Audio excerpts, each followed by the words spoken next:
Manchester city তারকা feel ফোডেনের jersey নাম্বারটা মনে করতে পারেন? 2 সেকেন্ড টাইম দিলাম, ভাবেন, ভাইবা দেখেন। আচ্ছা, আমি বলে দিচ্ছি, তার জার্সি নাম্বার হলো 47। কিন্তু আপনারা কি জানেন, তার জার্সি নাম্বার 47 হলেও তাকে কিন্তু সিটির 10 নম্বর জার্সি অফার করা হয়েছিল, যেখানে ফুটবলে 10 নম্বর জার্সি অনেক গুরুত্বপূর্ণ। যে জার্সি পরে ফুটবল বিশ্বের সকল গ্রেটরা তাদের নিজেদের দলকে উপস্থাপন করেছেন।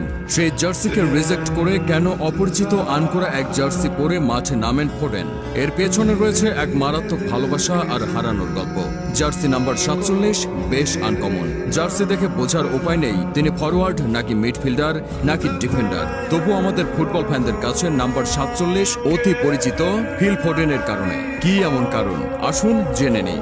জার্সি নাম্বার 47 প্রসঙ্গে ফিল ফোডেন একবার বলেছিলেন, আমার বাবা বলতেন যে আমার দাদু নাকি জীবনে ইচ্ছা পোষণ করেছিলেন তার নাতি অর্থাৎ আমার সাথে ফুটবল খেলার। অত্যন্ত দুঃখের বিষয় এই যে তিনি মাত্র